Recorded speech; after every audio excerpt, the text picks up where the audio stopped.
video is starting. What? We're on bathroom. Oh, so nice. Just so you know. This is a nice library. Yeah. Oh, it's adorable. The video has started. Oh, okay. So We are live streaming. we're live streaming. Hi. We are. It's. All right. Well, it's maybe I'll see it. People who are on live stream cannot see your cute socks.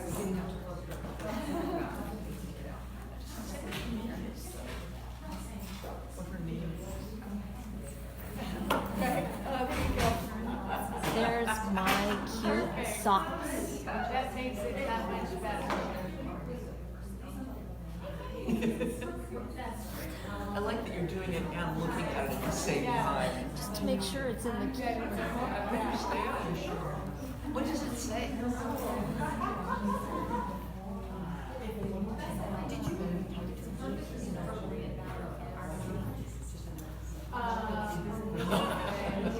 That's great.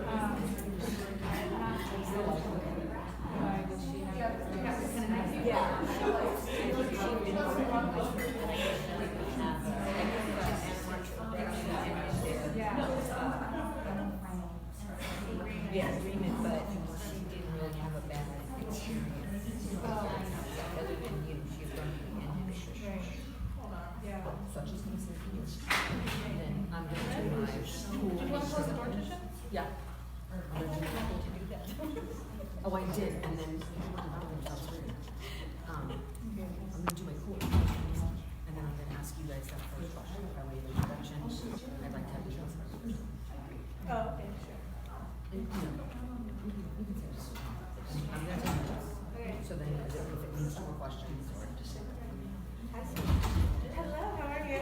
And then, Good to see you. so Thanks so much for being here. Thank you. Coach, then how much time, I forgot to make a note of the time, like how much time did you, but I can watch this.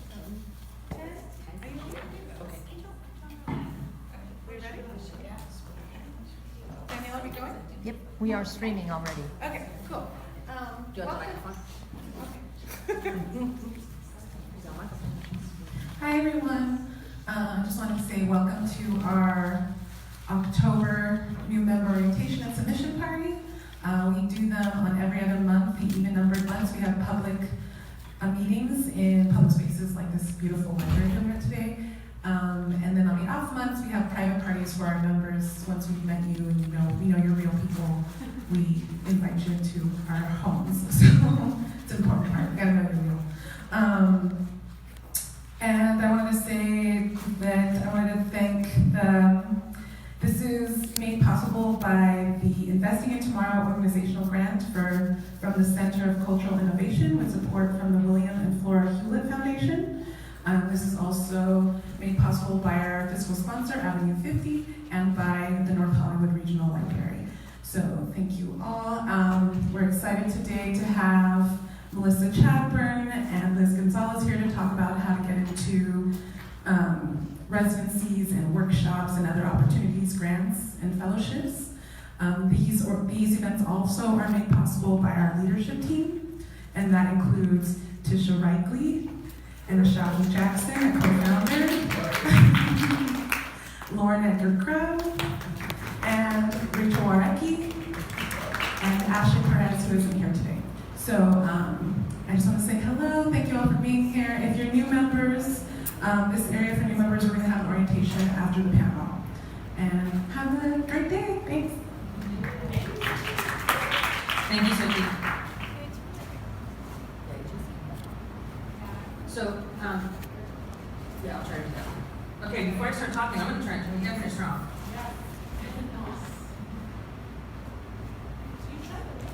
I just changed like the mode.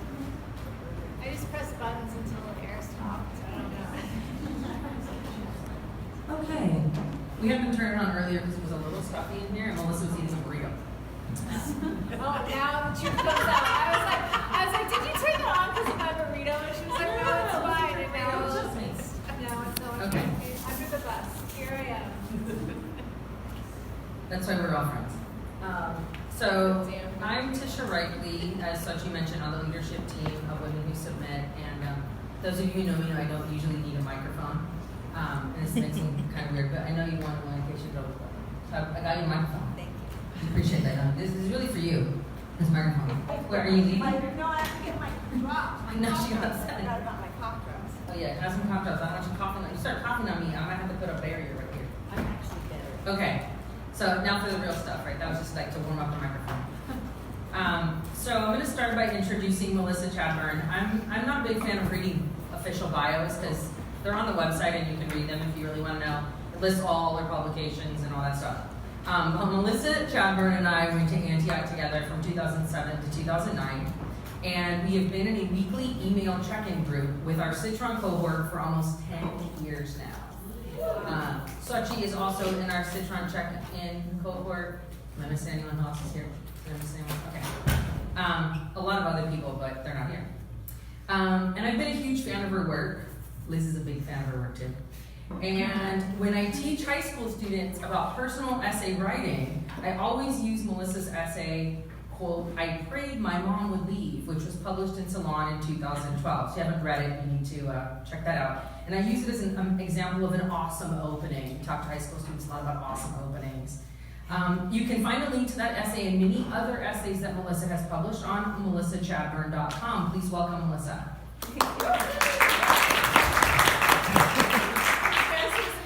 Before this, Tisha was like, "What's the name of that essay again? I wish my mom would die."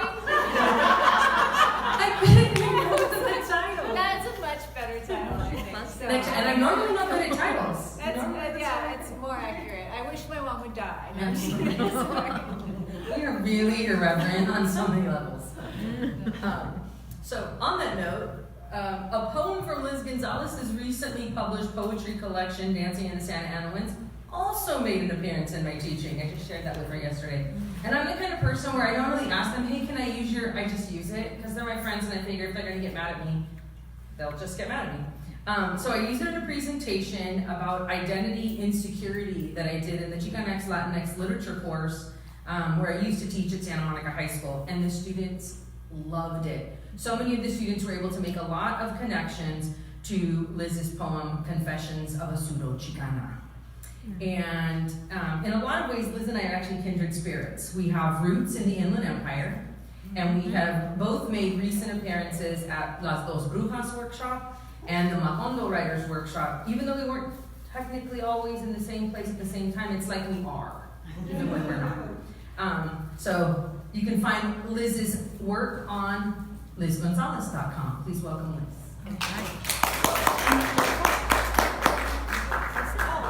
Pay attention when I'm talking. She's not paying attention. Welcome. Hi. Do you need help? You good? All right, you're good.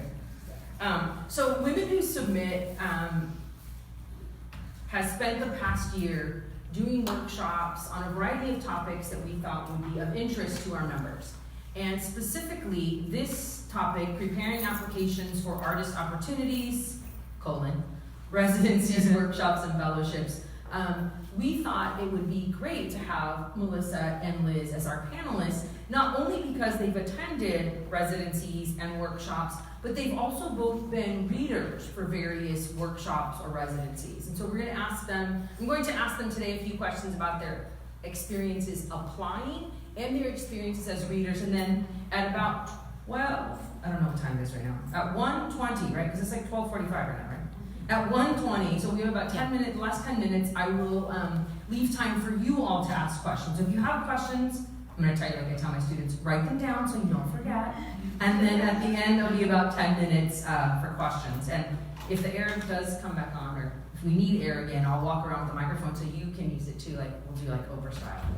Okay? Sound good? Are you ready? Good, yeah. Do you want to go first?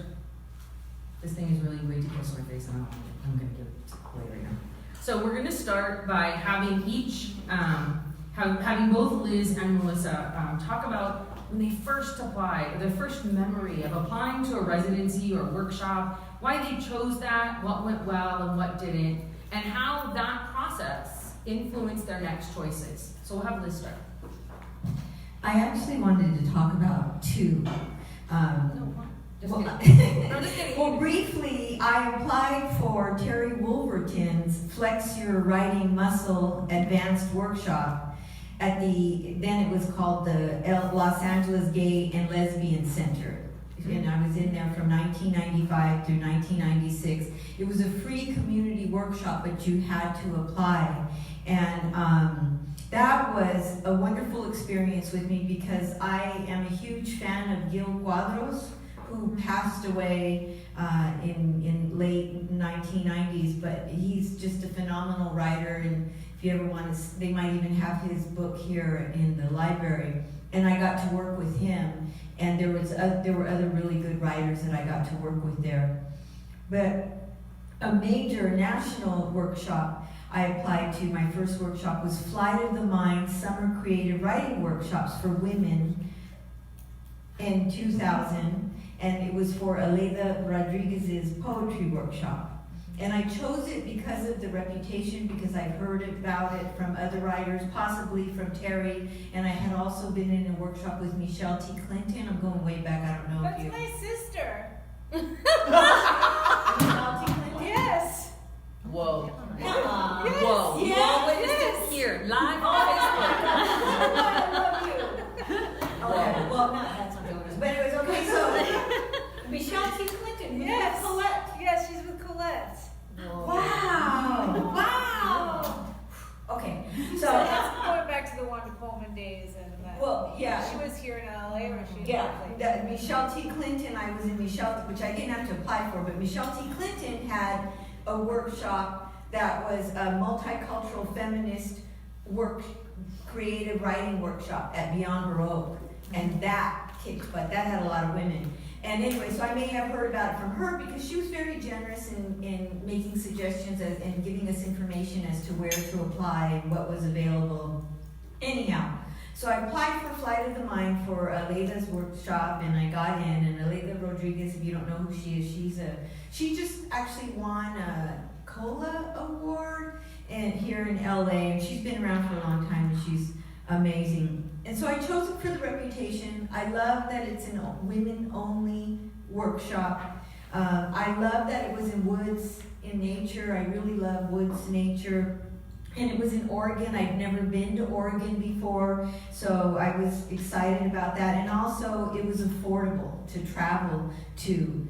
And what went well is everything. The workshop was challenging.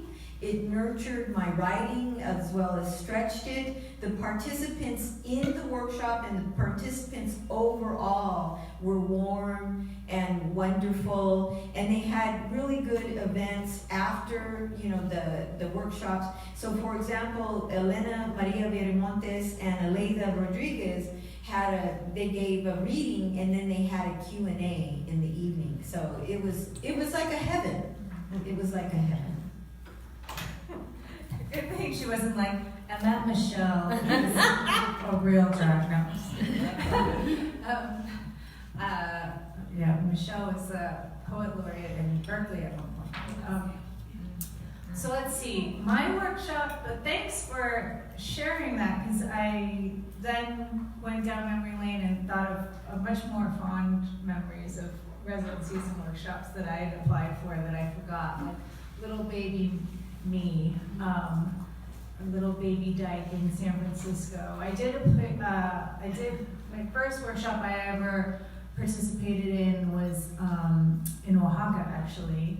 I don't even remember the name of the teacher. She was from Sierra Nevada, a small mining town, and she taught a group of people in Oaxaca for a week, and it was beautiful. I remember just like going to watch people practice capoeira on the church steps, and we'd wake up really early in the morning and have our coffee, and we would write on the rooftop, and then we would spend the rest of the day just experiencing the city, or we'd go to Monte Alban, and then at night we would read, and that was our day.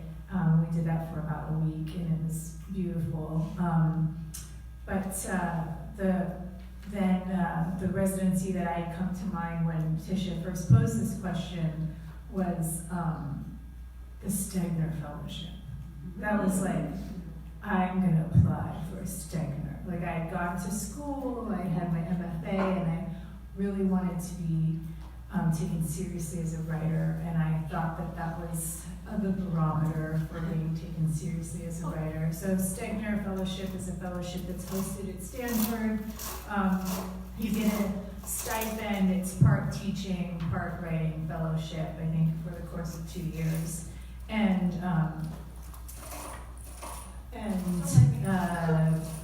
there's a person behind me. And I think their application is, it's pretty rigorous. You apply, you pay there's an application fee, as I recall, that was kind of steep. You have a writing sample and letters of recommendation. So it was sort of like the absolute opposite of that beautiful lesbianic Oaxacan experience that I had, where they just like plowed me with fresh fruit and yogurt in the morning. And like actually whatever I wanted. They would be like, would you like coffee? Would you like hot chocolate? Would you like tortillas? Would you like, and I just said yes. And that's not my experience with the Stegner Fellowship. I applied to the Stegner Fellowship probably 3 times before I got the hint that I was just not gonna get in.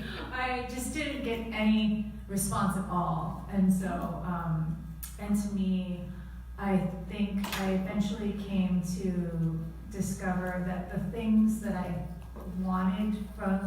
thought I wanted from the Stegner Fellowship, I had already kind of gotten over time through my own publications and through my own work. And so I luckily, I think time in life weeded that out for me. But but it just, I think I wanted a certain level of, I thought it would give me a certain level of validation, maybe getting into the Stegner Fellowship. So now when I think about residencies, I think about just like, what is it that I'm looking for? Am I looking for validation? Am I looking for writing time?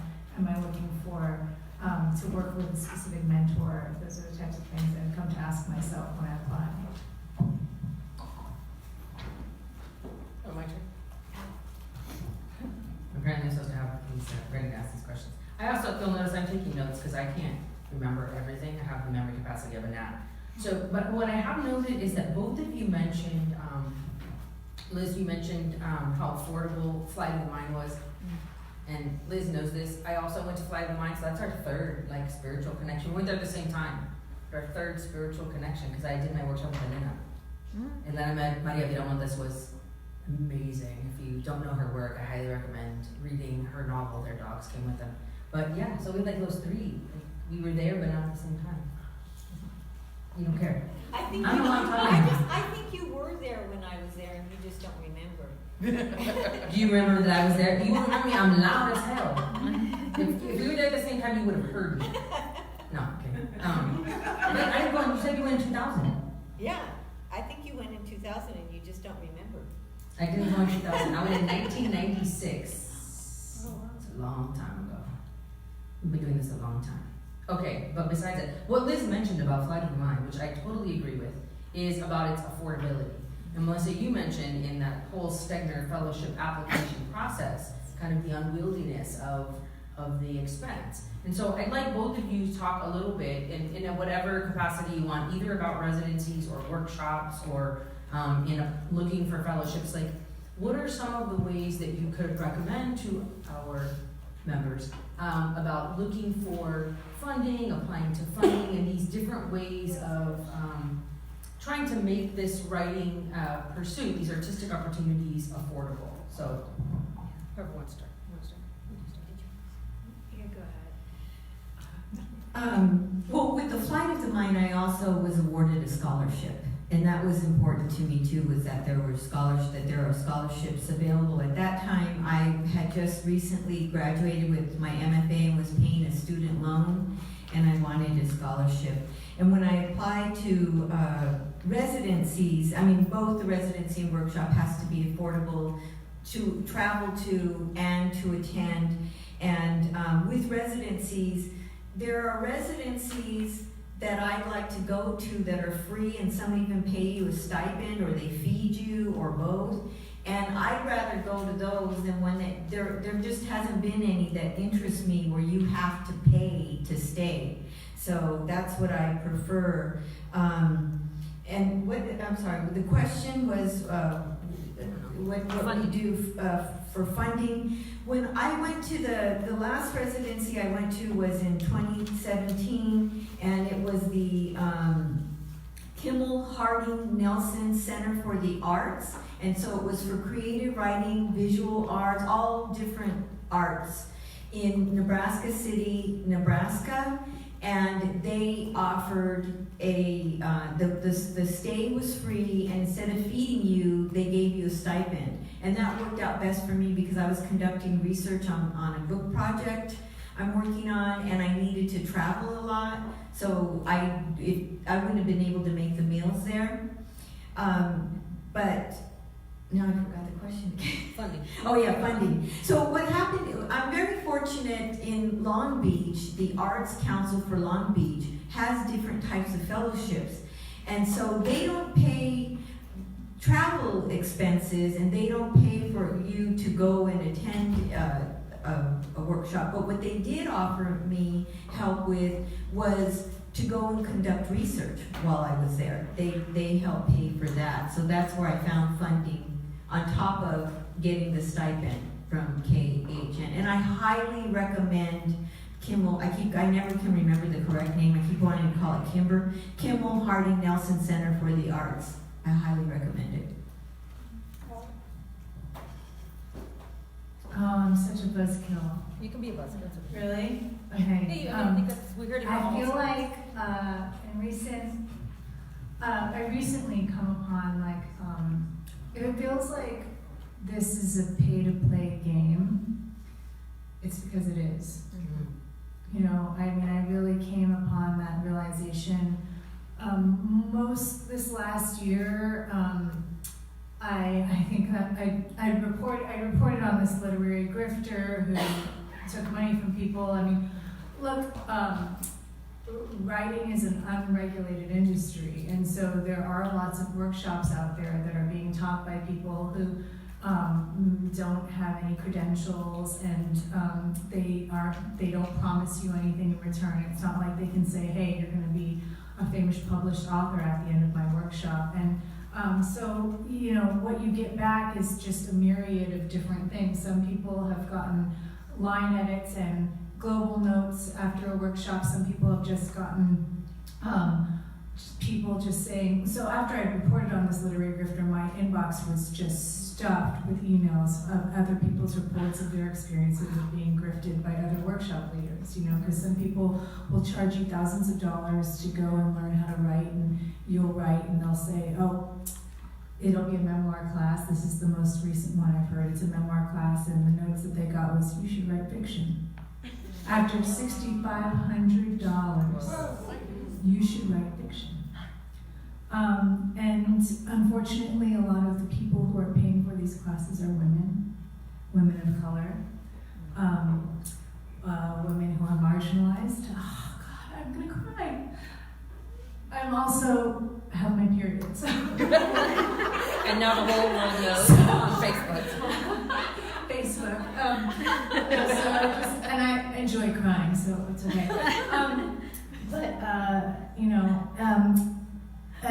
Also I learned that this particular grifter I reported on had earned herself an acceptance again to Breadloaf Writers Workshop just by being a pain in the ass, and was sort of given this side backdoor entry. And you know what? There is a backdoor. There's always a backdoor. And am I guilty of having used the backdoor? Absolutely. You know, have I ingratiated myself to editors to the point where I thought that I would get invited back? Absolutely. Have I paid the cost of a Mac laptop to go to Breadloaf Writers Workshop? Yes, I have. Did I get my editor there? Yes, I did. So it's like, I grappled with this thing, like people crowdfund sometimes to go to these workshops, and it's a great honor to go to some of these workshops. It's a great honor to be wait staff at some of these workshops. And it's steeped in male tradition, old, white, waspy male tradition. what's my response to this? I don't fault the people who crowdfund. I think that my response is that I'm done. I'm not going to play anymore. So I don't think I want to participate in any workshops that cost the price of a Mac laptop anymore. I'm not going to participate in anything that requires me to pay. These workshops are like $3,000. And, you know, also I recognize, though, that I'm coming from a place of a person who's already agented and has an editor. So I have sort of a privilege of being like, oh, I'm not going to fucking play that game anymore, you know, after I've already gotten my agent and my editor.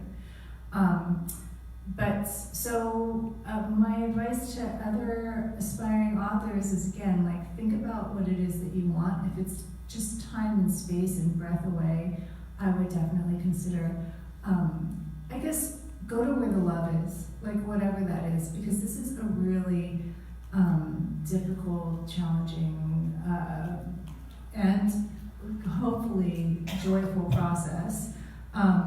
So like Hedgebrook, which is one of the residencies I read for, it's paid, they give you wonderful food, it's a loving, nourishing place, and I definitely highly recommend Hedgebrook. And if you need assistance with your application fee, you just email them and they offer it to you. I went to Aspen, which I got a scholarship, a partial scholarship for. But I also got to study with a wonderful guy, George Hodgman, who was a former editor at Houghton Mifflin Harcourt, and he did an entire manuscript review workshop, so that meant that we all read each other's entire manuscript, and you had access to agents and editors there. It was in Aspen, which is like one of the freakiest, wealthiest places in the world. Like, talk about 1%. Like, people take their private jets to Aspen. It was really weird. And but I would say that, you know, if you were interested in paying for something, I guess it would just be what your goal is, making it out of it. I also spent a summer in Iowa at the Iowa Summer Graduate Workshops, which is a 2-month-long workshop, and you workshop in the graduate workshop, and that to me was worth it. I appreciated working with the editor there. Again, it was pricey in that, like, I had to pay my rent in Iowa as well as my rent at home. Rent in Iowa is nothing like rent here. I mean, I think I paid $200 a month.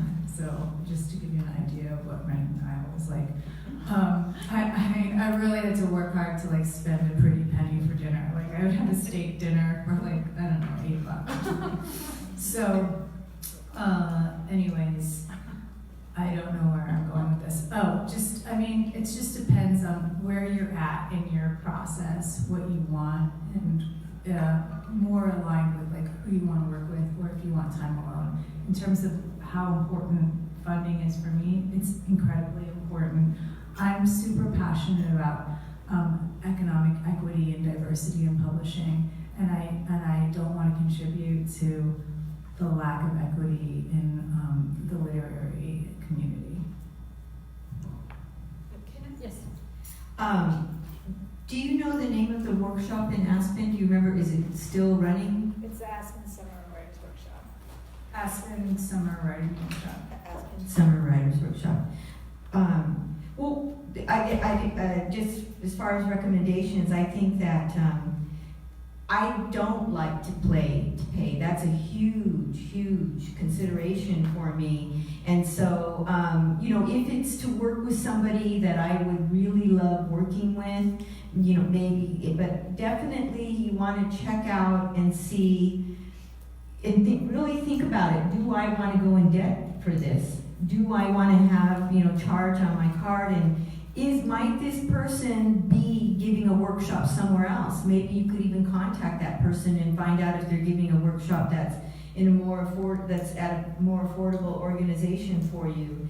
And and scholarships, costs for travel, and what you can get for free. I would ask my friend, because also you might love a certain writer and adore their work, and then go and find out out, they're horrible to work with. So, and that's what you also want to find, I recommend doing your research, like I had said for Flight of the Mind, and I also went to Hedgebrook, and Michelle T. Clinton and Terry Wolverton had recommended Hedgebrook to me. So, it came with good, good people told me about them, and I think it's important to find out, who else. I just go and I'll even do like a Google search and put in the name, and I'll put bio and try different things. So see whose names come up in the bio, and also what will you be comfortable with.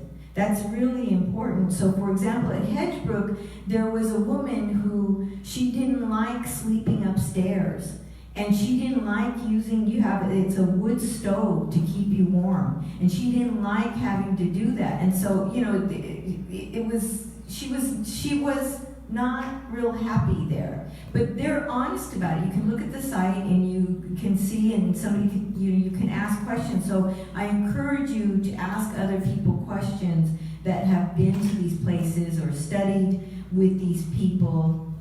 And, and find out what they offer, what is expected of you, and like Melissa said, also, what do you want? Make sure that you know what you want from this place, and it can meet your expectations and needs. I agree 100% with what Liz just said, because a lot of residencies, people are like, you should apply. I'm like, it's in the wilderness, and I don't like nature breathing on me. So if you're like that kind of person, this is not my style. It's not my thing. I don't want that. So I know most people do. Most guys are going to be in nature. Yeah, I don't want it breathing all over me. So I think that's great. I think this idea of doing your research and of knowing what it is that you're willing to sacrifice for your writing future, and what is it that's more important to you.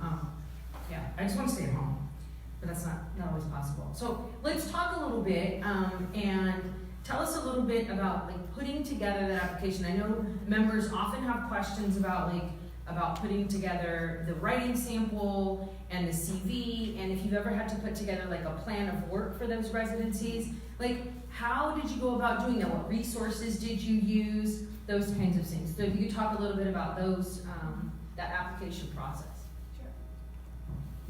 Sure, yeah. Almost all, you'll usually need a personal statement. So why you? And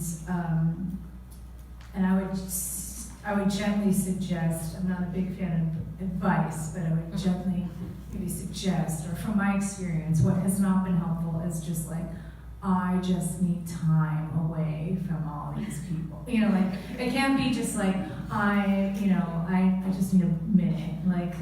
When I was growing up, we had those Calgon commercials. Calgon, take me away.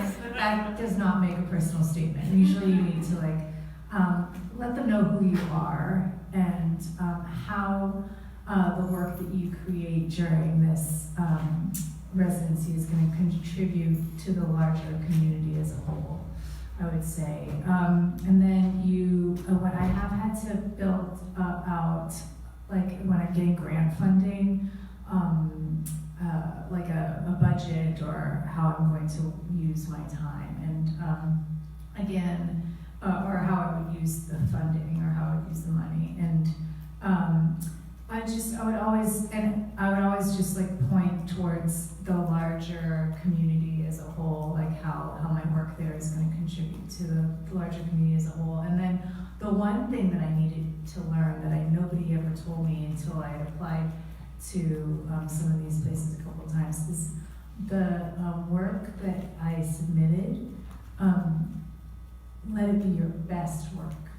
Doesn't matter if it's already been published. Let it be your best work. What you workshop can be I would always workshop something else that I was struggling with, but I'd apply with my best work. And nobody told me that, and I took a couple of $50 Stegner applications to realize don't submit your work in progress with your application, I guess I would suggest. I agree, send your strongest work.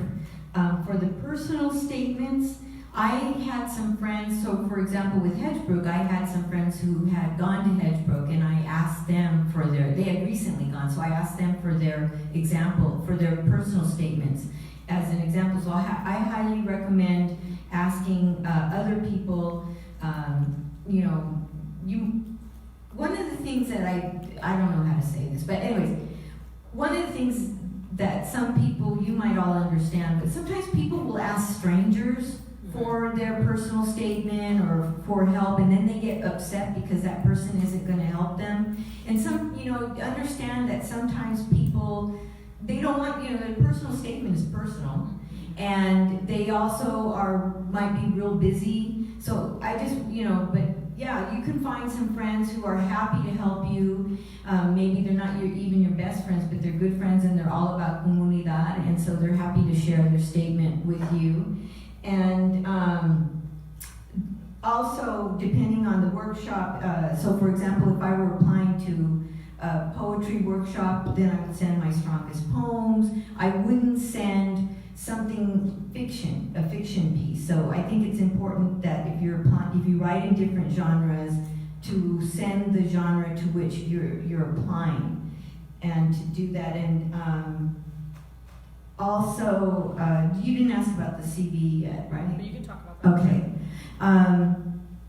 As far as the CV, before the internet, Mills College, where I attended to earn my MFA, they had a seminar, and the professors who gave the seminar and other people who attended, I might still have it. For a long time I had it. It was a huge notebook, and they gave us samples to apply for fellowships, grants, residence, everything. And so I had that. They had a sample there were a couple sample CVs there, and then I've asked friends for samples of their CVs, and also I've looked online. A lot of writers on their website now have a CV you can click on and see. So I looked for people who have something similar to mine. My CV actually now, when we were talking about it, is not current because the recent places I've applied to use SlideRoom. So it's just copying and pasting. And so I don't have, I have the information, but I don't have a CV ready. So then at the last minute I found out about Residency. I think it's BLOEDSEL on Bainbridge Island outside of Seattle. And I was like, oh, I want to go here. I didn't have my CV ready. So, and it was I found out about it the day it was due. So I highly encourage you to have your CV ready. Because that's the first time in a long time I've been asked to actually attach a CV. And then, so what's a CV? So just in case anybody's wondering, a curriculum vitae. It's just a fancy way to say your writer's resume. And after teaching and publishing for a while, I think that's my primary. My CV is just my resume, and it just has my teaching and writing experience on it. I also, if you need to build in space, I also included a space for literary citizenry, as part of my CV. So I think that's I would include any workshops you've attended as to help build it out. Any publications, any workshops you've taught. So definitely, include your literary citizenry. Whether that be, another good way to build your CV is to be a reader.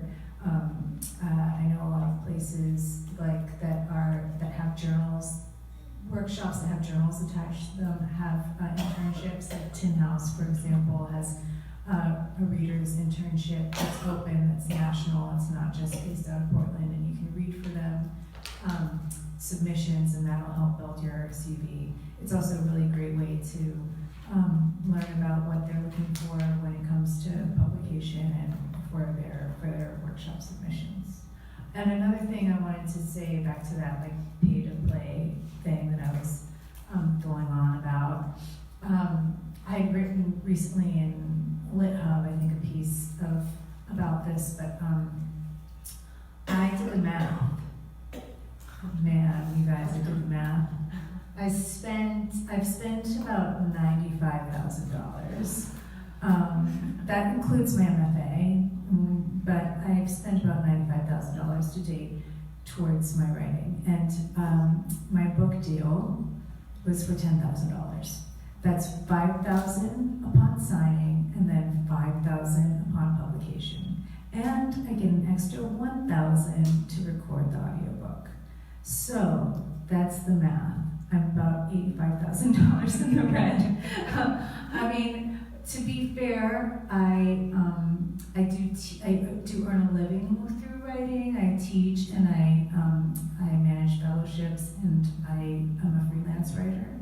But haven't earned anywhere close to $95,000. So, and that's like a success story, I'd have to say. I mean, I'm one in the very few people that have gotten a book contract, but just to let you know what the publishing landscape looks like, that's the math. Convents, there are lots of places where you can do free fellowships and residency. Convents is one place where oftentimes they'll let you stay there, nunneries all over the world.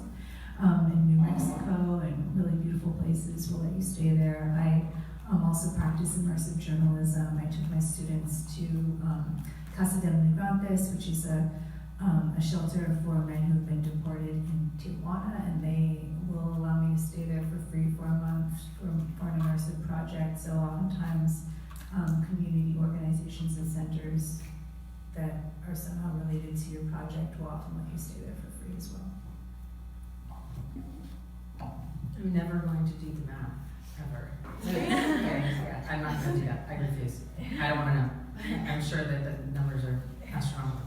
So as we get towards the end, before I open it up for questions for everybody, one of the reasons, as I mentioned in the intro, that we invited Liz and Melissa, and they've kind of touched on this a little bit, but if you have any additional advice as people who read applications for workshops, residencies, any other advice either about choosing their letters of recommendation or organizing or anything else that you maybe haven't touched upon yet that you could offer our members to start on this process of applying to these artistic opportunities?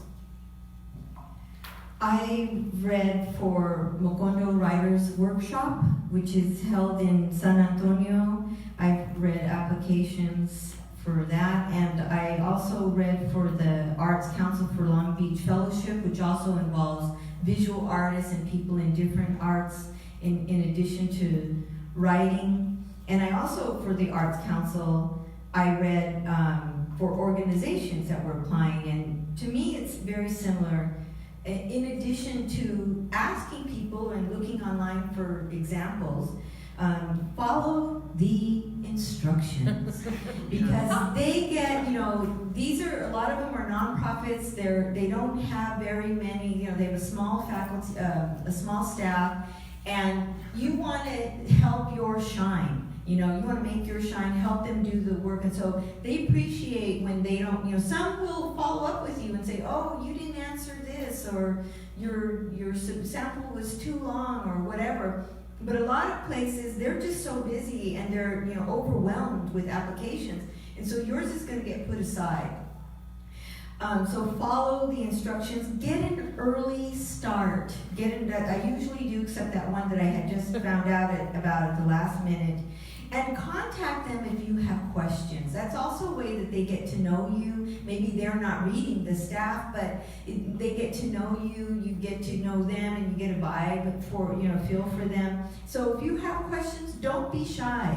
And again, ask people that you know who've gone before to maybe read your application or a section, of it. Ask them for guidance. And what I like to do is I always have a plan B. So when I applied for Hedgebrook, which I really, really, really, really wanted to go to, I also applied for Centrum. I was looking for the name. I applied for Headlands, and I applied for Centrum, and for the same reasons that I would be out there in the woods. But I wanted Hedgebrook. So I got my rejections from Headlands and Centrum, but then I got my dream, and I got in on Hedgebrook. So I always applied to several places. Yeah, it's a good idea. Yeah, for sure. What was it? Advice? Advice about both from your perspective as a reader, but also anything you have to talk about. I read. So I've read for Hedgebrook, and I manage a communications fellowships with the Center for Community Change. So I manage a fellowship for writers who have lived experience engaging with public safety nets to write about the safety nets. So again, I've also been an editor with the Economic Hardship Reporting Project. So what I am passionate about, like I said, is economic diversity in publishing, and so oftentimes I will look to see, I want to know the lived experience of the person who's submitting. So one thing that I've seen a lot is, like, one thing that I would gear people away from is something that people say a lot in applications is that they're very passionate about highlighting marginalized voices, and that just doesn't tell me anything about who they are. To me, that reads like that they like to parachute into other lower income communities and write about them as opposed to who they are and what their community is. So I would just suggest again, like, sharing who you are with the reader and putting your best work in. Thank you both so much. This has been very informative. I have lots of notes. Don't try to copy me later, okay? So I'd like to open it up to all of you if you have questions for Liz and or Melissa, and then we'll open it up. If anybody has questions. If you don't, I have more. So yes, and I don't know your name, I apologize. Me too. Me too. Yeah, thanks. I just wanted to ask, when you, like, right before you went to your first one, or before you applied for your first residency, what were you looking to get out of it? Like, why did you do it? I don't know, what was my first one? I mean, we're not going to count Mohammed because that was just like a really fun slumber party. Yeah. Like Tin House, so I think maybe was my first one, and I was still like I was still in the space where I was very much looking for external validation for something that was like really internal. Like I didn't know really what to expect. I was workshopping with a friend. I was workshopping with Steve Almond. So I did want to get notes on my pages, but I clearly remember, and Tin House is sort of like the party residency, you know. So it's not necessarily a generative space. Like I didn't think I was going to walk away with a book. You know, I thought that I would walk away with notes and feedback from peers, but I also just wanted to be like a part of, and like I feel like I'd come into myself as a writer. And like I remember when I got the acceptance letter, my wife was like, my then girlfriend was like, oh, you have to go. Like I don't care what it takes to get you there. Like she's not too much of a reader, unfortunately for all of us. But she was like, I've heard of that. She's like, I've heard of Tin House, and I don't care what it's going to take. We're going to send you, and you're going to go. And she put it on her credit card and sent me to Tin House. And so I was like, I didn't know anybody. I was given this crappy dorm room. I felt really adolescent. I just stood around in the cafeteria with a cafeteria tray, like trying to figure out who to sit with. And it was a really awkward experience. And then you go through this moment where you can pitch an agent or pitch an editor, and it's like there's like I think it's timed. It's something. It's like Shark Tank. It's terrible. It's like you have like 5 minutes or something. Maybe it's a little longer, like 30 minutes, right? Maybe 15. I think. Yeah, like 15 minutes, and then there's like a whole line of people waiting for their turn. And I was pitching Sarah Burns. I remember because I knew some drama there. Anyway, so I was pitching Sarah Burns, and she was like, so, you know, what do you have? And I was like, oh, I've written some short stories. And she's like, well, like how many? And I'm like, well, I don't know, about 6. And she's like, well, you know, it would probably take a little bit more for a collection. And I was like, oh, well, I actually have like 14, 15. Like I was just kind of like, who do you want me to be? Who do you want me to be? And I didn't know, I just was coming into myself as a writer. And, but what I did before I went there is I figured out everybody who was going to be teaching that summer. I read all of their catalog of work. I went up and introduced myself to them with their catalog of work in hand for them to sign it. I reviewed their books online for free after that, like in the Millions and on the Rumpus at the time. We're not going to talk about that. And so it was there that I first heard the concept of being a literary citizen, and I really made a strong, hard effort to be a good literary citizen, and I did my homework. The next year, I went back to Tin House as a scholarship recipient.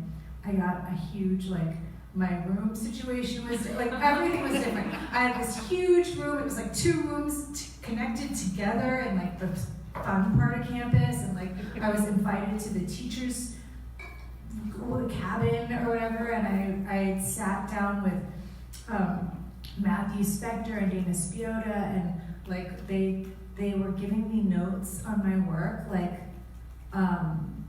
had really considered my work, were really heavily considering my work, and I did feel like I'd arrived. You know, when I'm sitting there just outside of a coffee shop with Matthew Spector. He wasn't even teaching, and so he was kind of like, I'm not teaching. And I was like, well, you can workshop me. I just invited any teacher that was watching. I'm like, hey, come read my shit. And they all did, and but I really felt like I'd arrived. Mind you, I still paid my travel fare at least. But yeah, so I think, I don't even remember what you asked me, but I hope that I answered your question. What was I looking for? Initially, I was looking for some sort of validation, and then later on, I learned to look for actually constructive feedback or time away, or to work with a specific person. I was able to hone that down and define even what it meant for me, because I didn't even know what that meant.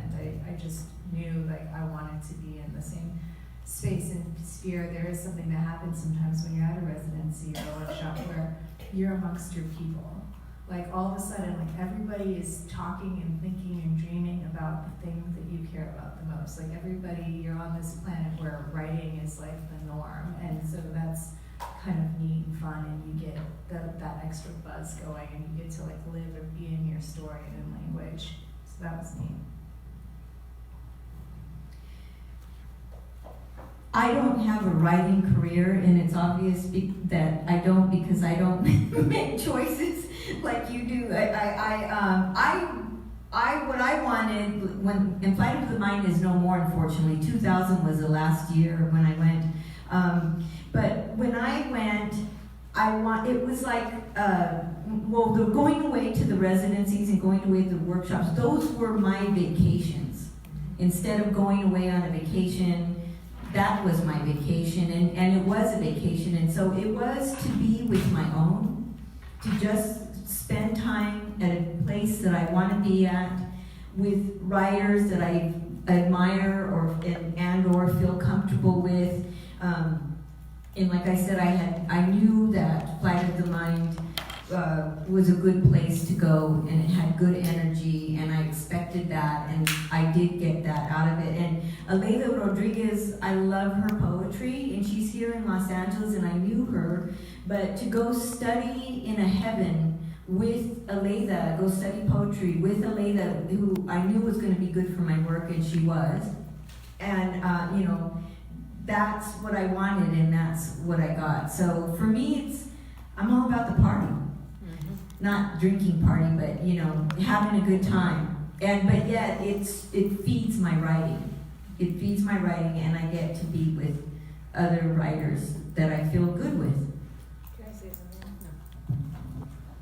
A I'll tell you a couple things maybe not to signs of warning that have come as a result of the Grifter thing.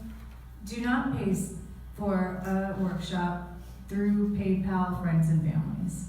That's just one right there, because they're not subject to reimbursement, so you can never contest those charges. So don't pay for consultants or notes or anything through PayPal, friends and families.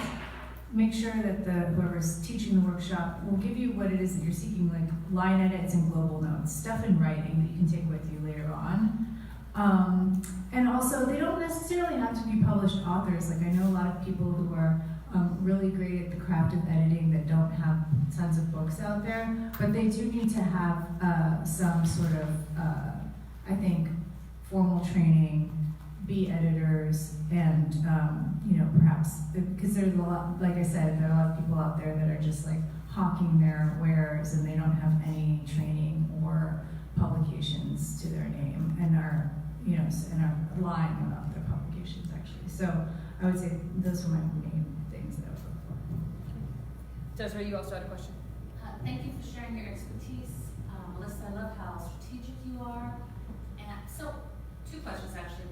How many times did you two apply to Hedgebrook? Because I'm sure there's people here that are like, oh, they both got into Hedgebrook.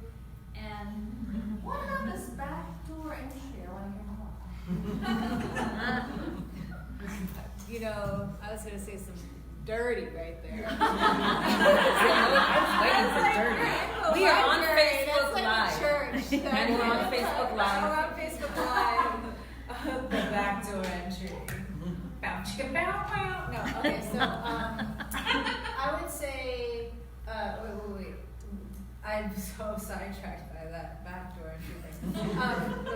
How many times did you apply to Hedgebrook? Oh, I think I applied at least 3 times to Hedgebrook, for sure.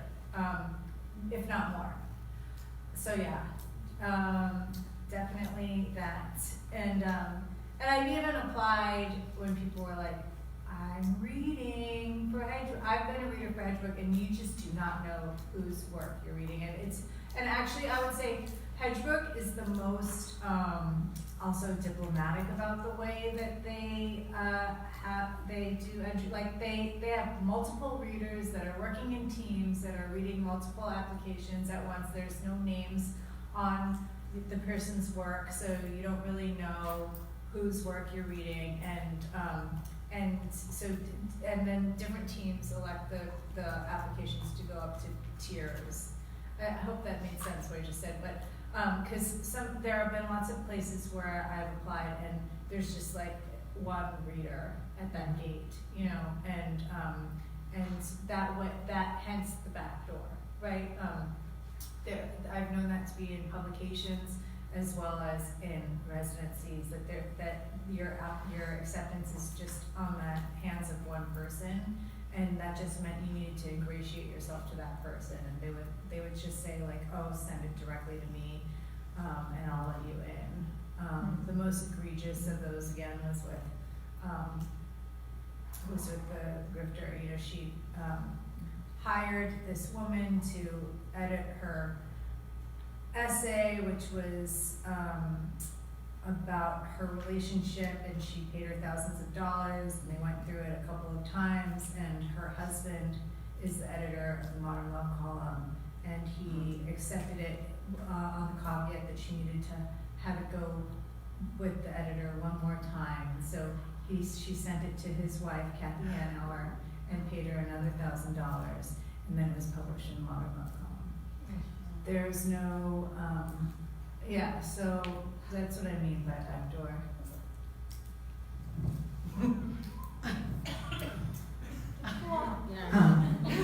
One of the things I wanted to add about Aleida is that I also knew people who had worked with her before. So I think I can't emphasize enough to do your research first and find out about these people, find out who's worked with them and what they have to say about their experience with them, and more than one person, because one person might have a great experience, but other people will not.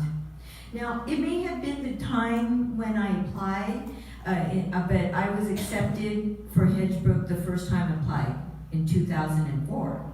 So there are a lot more people now who apply. It's changed, and when they asked alumnus if they wanted to come back, before you had to apply, I threw my name in and I was invited back, and I could still kick myself. I had something going on and I couldn't go, and I wished I had gone. And so since then, in recent years, I've applied 3 times, and this last year to come back as alumni, and I've been, but they only accepted 5, and I've been rejected. But that's okay, because I'd